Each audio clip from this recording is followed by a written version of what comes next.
大家好，我係 Tim Sir， 今次會帶大家到泰敦闖蕩下。喺泰敦，我俯瞰到比千島湖更靚嘅千島海，無數大小不同嘅島嶼，配上恍如無邊際嘅斬竹灣，係如假包換嘅5星級靚景。睇之前記得撳著個鐘仔同訂閱喎。面前呢幅地圖可以掃描右下角嘅 QR code， 到 Tim Hiking 網站之後，撳地圖就會見到。開始之前，先介紹一下一個地圖新功能，就係右上角嘅相片航點轉換掣。只要撳落去，地圖就會變成航點模式，只會顯示重要嘅景點、廁所、小食亭、汽水機、交通等資訊。好啦，今次我哋會由北潭涌起步，然後隨即喺停車場旁邊上山，大約1公里嘅路程度就可以上到泰敦㗎喇，可以把攬比千島湖更靚嘅斬竹灣，真係好靚㗎。然後會繞路到西面嘅長山落山，沿路可繼續望到斬竹灣，路線真係唔錯㗎。落到山腳就即刻有巴士小巴離開嘅添。路線好似好簡單，1公里上山，3公里落山，但其實一啲都唔易㗎。上山雖然係一條直路，但係都幾斜㗎。落山就相對輕鬆好多，只係其中一小段斜少少嘅啫。想知道實際路況係點，就跟住我行啦。呢條路線嘅 GPS 檔可以掃描呢度下載。好啦，出發。首先搭車到北潭涌，喺西貢有巴士同埋小巴，假日鑽石山亦都有巴士嚟嘅。落車後行去小食亭嘅方向，後面就有公廁，同時亦係一個立體影相位。跟住行入停車場，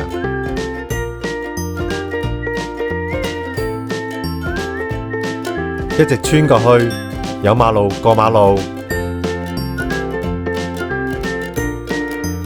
原停車場嘅車路微微靠左行，走到另一邊停車場嘅盡頭，就喺角落頭嘅泊車牌後面上山。山徑仲係方徑嚟㗎，跟5年前一樣，分別就係清晰咗好多。以前嘅入口係好朦朧㗎。走入方徑冇耐，喺石屎路左轉，只需行2步，隨即會見到登上泰敦嘅山徑。山徑係非常寬闊嘅，官方徑咁樣，但當然唔係啦。應該咁樣講，而家仲未係，因為根據2019年嘅規劃，第2階段嘅郊野公園優化工程將於2021年到2026年期間進行，泰敦遠足徑係名列其中嘅。路線將會由呢度上山，直登上泰敦，然後接上現時北潭涌與斬竹灣之間嘅官方路線，返去北潭涌行一圈完結。跟呢條路線係唔同嘅，將來嘅泰敦遠足徑係順時針往東行，而我哋呢係逆時針往西行，景色係會更靚㗎。尾段係可以一直把攬住斬竹灣落山嘅。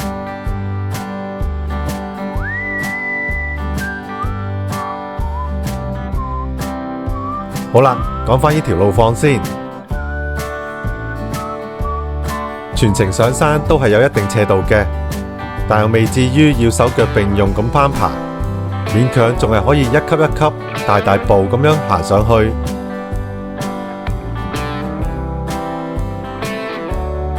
間中有一啲路段係比較崎嶇嘅，少不免要扶一扶兩旁嘅樹木，借一借力，拉一拉就會好行啲。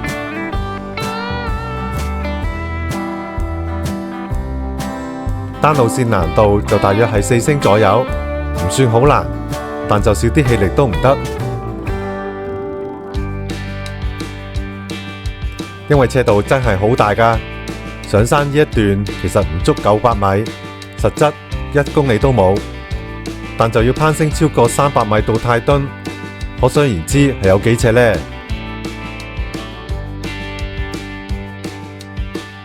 上山嘅途中有一部分嘅草叢係比較茂密㗎，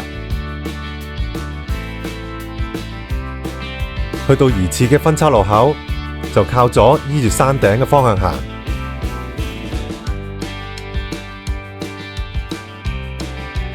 路係好明顯嘅，係唔會行錯㗎，一條直路直衝上山頂。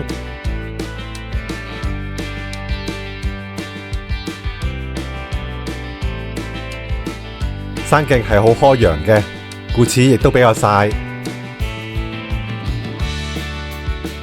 行咗10分鐘後，已經可以睇到少許千島海嘅景象，而且會越行越靚㗎。登頂之前，除非係刻意向後望啦，否則望前邊係冇咩景㗎。山徑嘅斜度亦唔會隨住攀升而放緩，上山呢一段就係一個斜字，面前就係泰敦嘅山頂，目標好明確，一步一步咁樣向上行就係啦。中途上山只係得一條路，係完全冇分岔路㗎。誇張一啲講，你想行錯都難。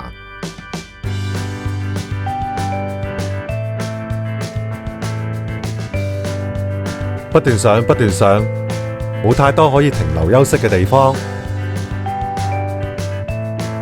上山嘅頭半段都係非常曬嘅，完全冇咩樹蔭，故此防曬功夫一定要做足。你可以唔怕黑，唔搽防曬，唔戴手袖，但唔可以唔戴帽。帽係極之重要㗎。真係太曬，室外氣溫太高嘅話，尤其係炎夏嘅日子，記得要準備多一把遮。開遮嘅體感溫度起碼可以降3度以上㗎，係炎夏上山嘅必備恩物。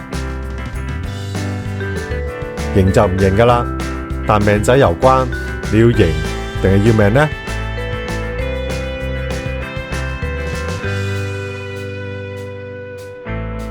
即使唔係開住遮行，只要隨身帶備一把遮，就可以喺任何地方打開遮就休息啦。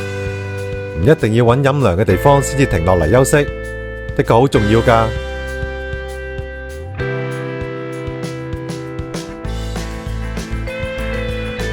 原來唔經唔覺已經行到好高，群島美景亦都越嚟越靚啦！加油啦！其實只係上咗一半咋，仲有一半未行㗎。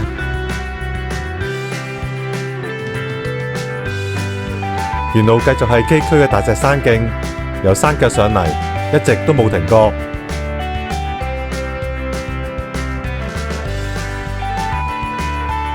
泰敦就喺眼前啦，這麼遠，那麼近。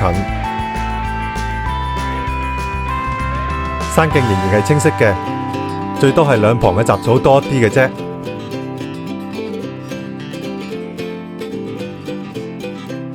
冇耐又繼續上啦。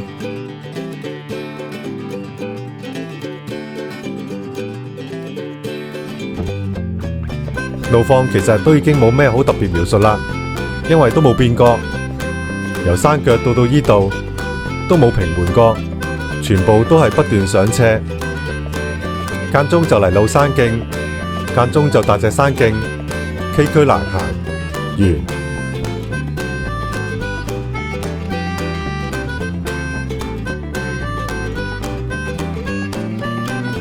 所唔同嘅就係景觀，當行得越高，就越能夠清楚地睇到斬竹灣、千島海嘅秀麗景致，絕對係繼續向上行嘅一大原動力。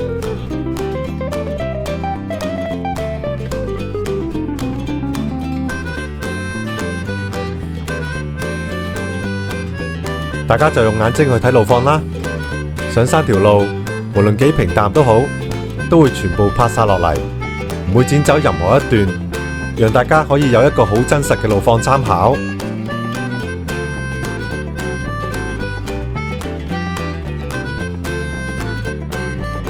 沿大石山徑不斷咁上，由山腳行上泰敦，快腳嘅可以半個鐘就上到去，一般普通嘅行山人士就要雙倍嘅時間，大約要1個鐘。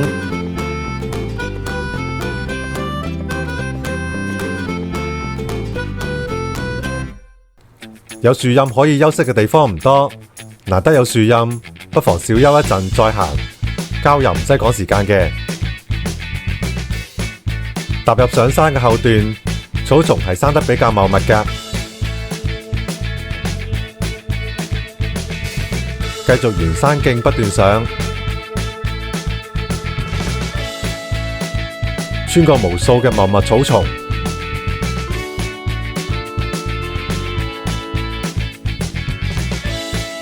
向前望嘅時候，已經感覺到越嚟越近山頂啦。應該唔足200米嘅路就會到頂。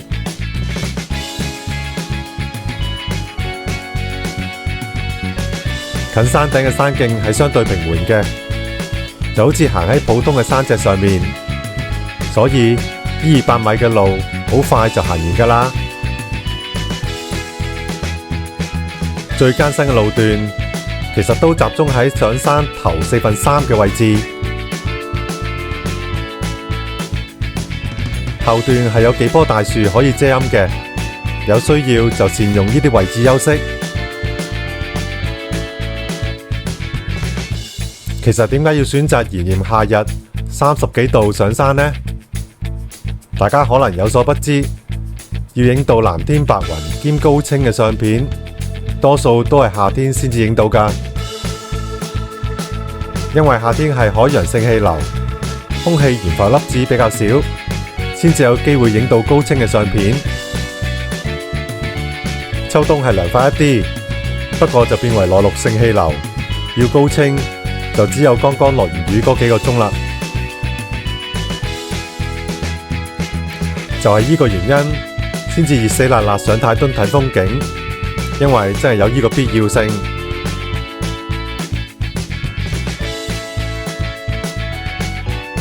當見到小竹林，就係到頂嘅象徵啦。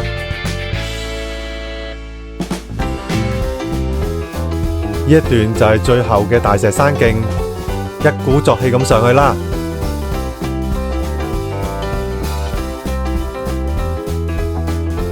兩旁嘅竹林，彷彿係泰敦嘅旅遊大使，夾道咁歡迎行山人士嘅嚟臨。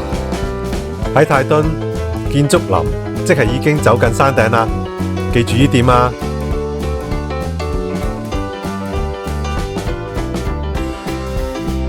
向前望，其實都已經見唔到明顯嘅山頂啦，因為已經離山頂嘅最高峰不遠啦。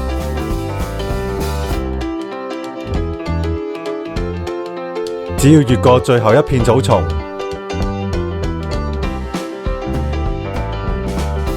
默默腳咁行，真係轉個彎就會到㗎啦。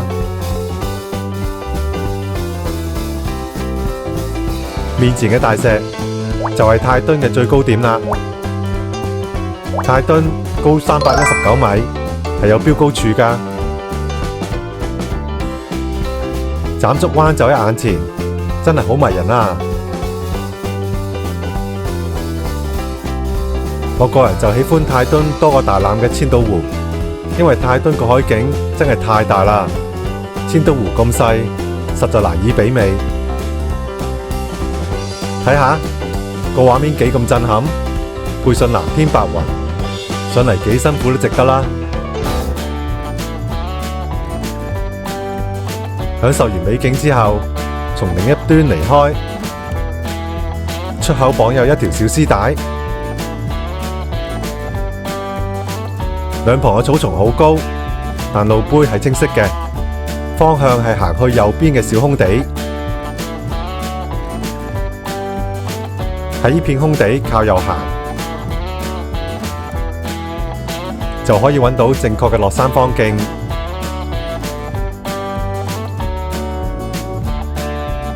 往後嘅山徑回復明顯，容易分辨，少有人咁高嘅草叢。走喺呢條路線難得嘅平坦山脊上面，不妨欣賞一下四周嘅山景，左邊可以明顯見到馬鞍山，佢嘅右邊係雞公山。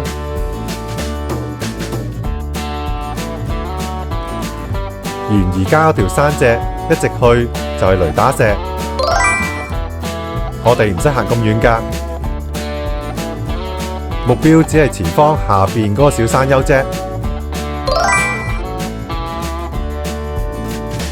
舒舒服服慢慢行啦，一直行，行到去小山丘之下，記得唔好上頂啊！由泰敦山頂行到去小山丘嘅分岔路口，大約係600米嘅路程。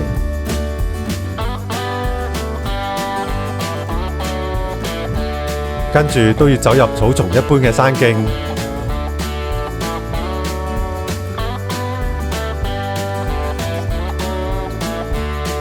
雖然條山徑真係有啲窄，草叢橫枝多到有啲打面，只要跟緊條山徑行就得，一眼關七，係唔易迷路㗎。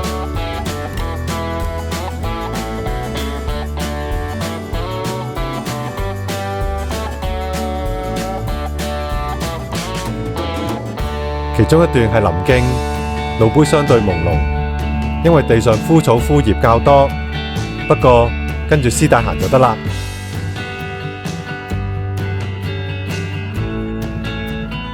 行啱嘅話，幾步之後嘅山徑係會變返明顯㗎。如果感覺係入咗林，無路可言，咁就一定行錯啦。呢條路線係唔使闖林㗎。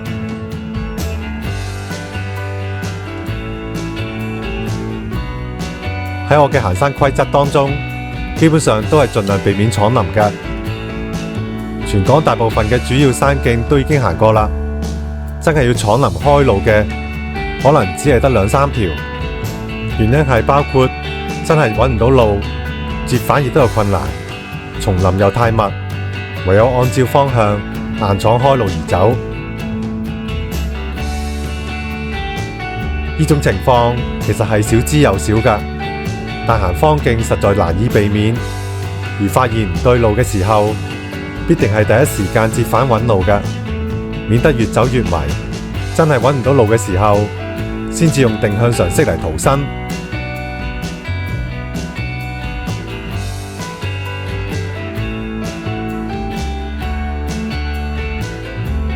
後面就係泰敦嘅另一個角度，可以見得。剛剛嗰段路嘅山脊係冇太大上落㗎，係非常平緩嘅。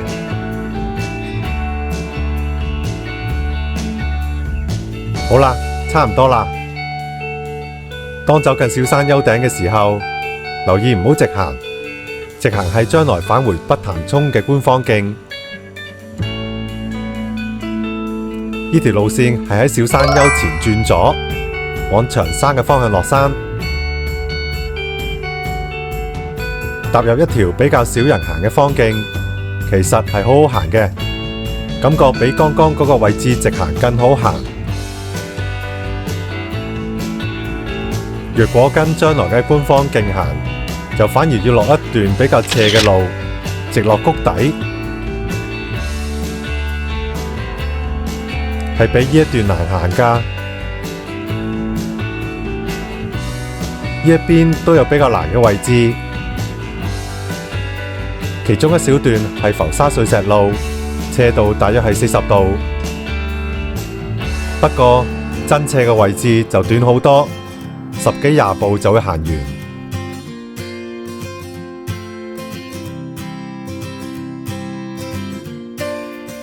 就咁樣，最斜嘅位置就行完啦。回望返上斜坡，其實唔難落嘅，只要慢一啲，小心一啲落就得。往後嘅路段再冇呢個斜度嘅浮沙碎石路㗎啦。面前矮一啲嘅就係長山。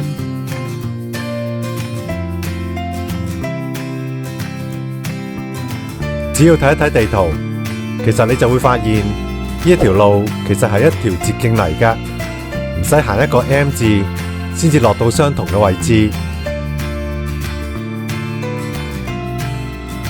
不論景色或者好行程度，呢一邊都係好行啲㗎。除非你嘅目標係去雷打石啦，風景都唔錯嘅，不過就要再上多一座高山，夏天就唔係咁適合啦。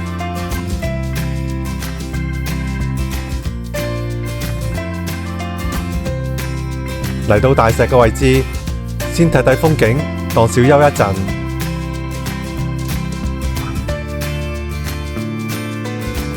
風景秀麗如畫，真係百看不厭㗎。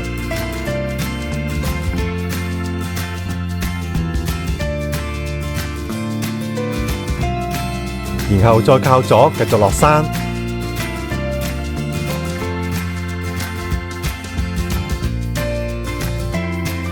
呢一段嘅山徑比較窄，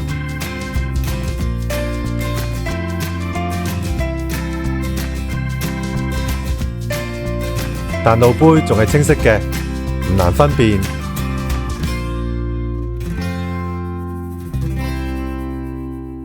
路亦都唔斜，兩旁有好多樹木可作扶手。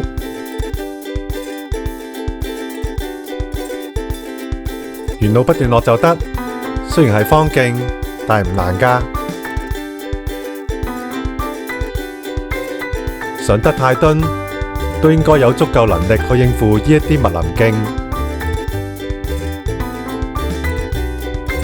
方法都係好簡單，唔好望太近嘅路，要望遠一啲，應該唔難分別邊一條先係真正嘅路。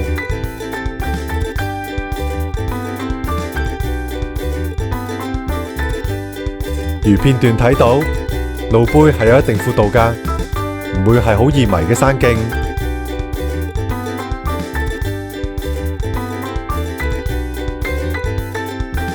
就例如呢個位置，只要睇遠一啲，永遠行最明顯嘅路就得。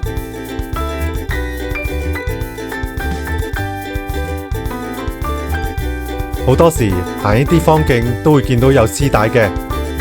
但要注意唔好盲跟，必須清楚絲帶嘅方向係你所要行嘅路。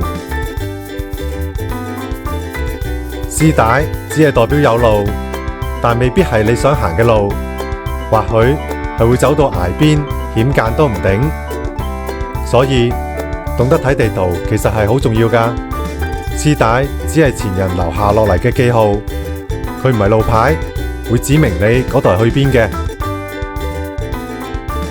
現今科技咁發達，打開手機就有地圖定位，唔一定要睇實體地圖。若果你冇安裝行山地圖 Apps， 可以直接到 teamhiking.com 就有地圖定位㗎啦。不妨掃描右下角嘅 QR code， 然後按地圖，再撳右下角嘅定位，就會顯示你嘅現時位置㗎啦。詳細教學可以掃描呢個 QR code， 跨過一棵塔樹之後，就可以接回官方徑。轉右係返去北潭涌，轉左係去斬竹灣。我哋轉左往斬竹灣，繼續睇住靚景落山。官方徑果然係唔同啲嘅，闊到打橫行幾個人都得，而且山徑非常平緩。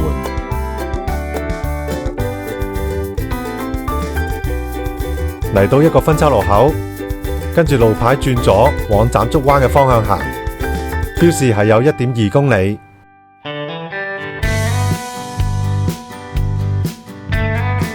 其實已身處於長山嘅山脊。山徑係1星難度嘅平緩山徑，有上落嘅話，都係非常少嘅暗斜，係極之好行嘅山徑，同行港島徑冇咩大分別。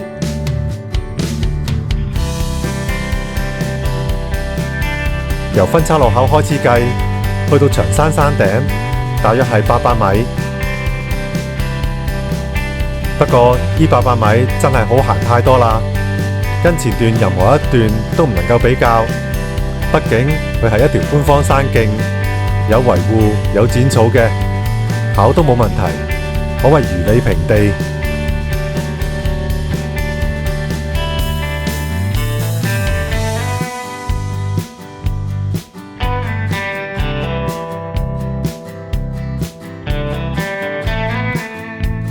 於是者一直行，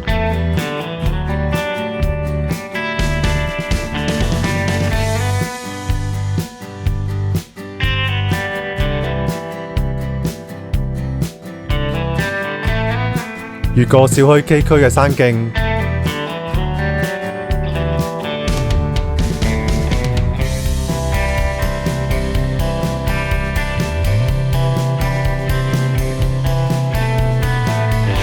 行多約5分鐘左右，就會到長山山頂。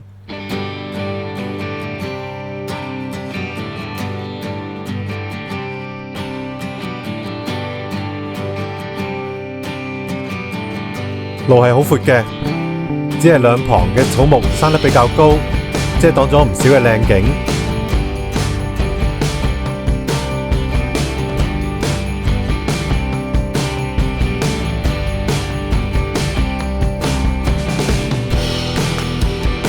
行啊行，行啊行，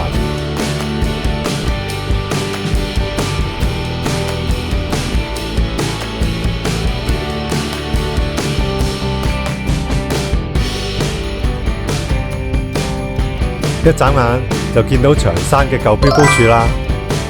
呢條標高柱已經被廢棄，只會越嚟越爛，係唔會再維修㗎啦。喺山頂嘅位置係冇開揚景觀嘅，要睇靚景就需要行前少少，大約100米左右。沿路一直行，一路行，行到最出，風景雖然有少許被阻擋，但遮蓋唔到千島海嘅影子。接下嚟嘅山徑仍然係上落不大，直至到落梯級之前，都係一條平路嚟㗎。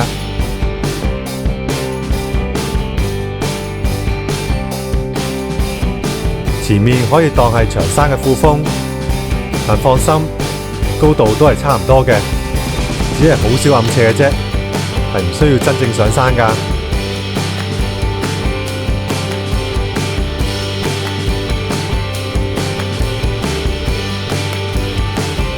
最難就係呢一段有10幾米嘅爛路啫。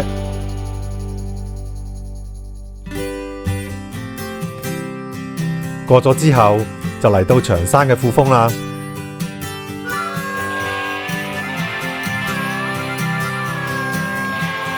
跟住亦隨即開始落山。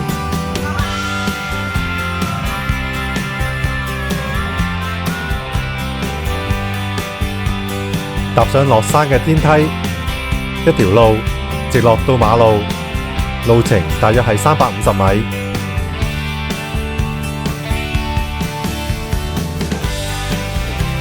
所以都幾長㗎。可以想象到倒轉行上嚟係絕對唔係一件易事。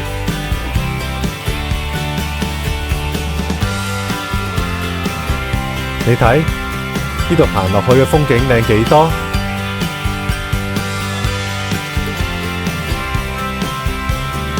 倒轉行上嚟就睇唔到㗎啦，所以正常都係唔會由下邊行上嚟嘅，除非係自找苦吃啦。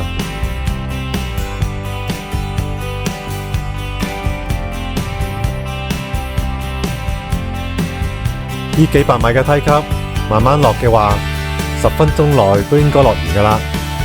快腳嘅話，可能5分鐘都唔使。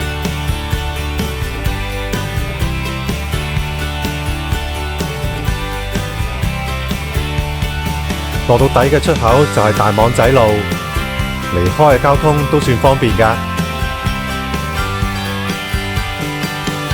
靠左靠右行都得，兩邊嘅巴士站距離都差唔多。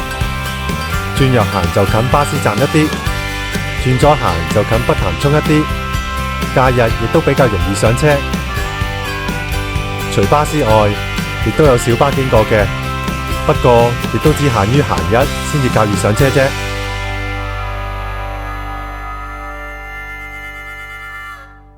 今次開心愉快嘅旅程就嚟到呢度，希望大家都可以繼續開心上山，安全落山啦！鍾意我 channel 嘅朋友記得 subscribe 同 like 啊！搵行山路線記得嚟 teamhiking.com， 我哋下次再見啦，拜拜！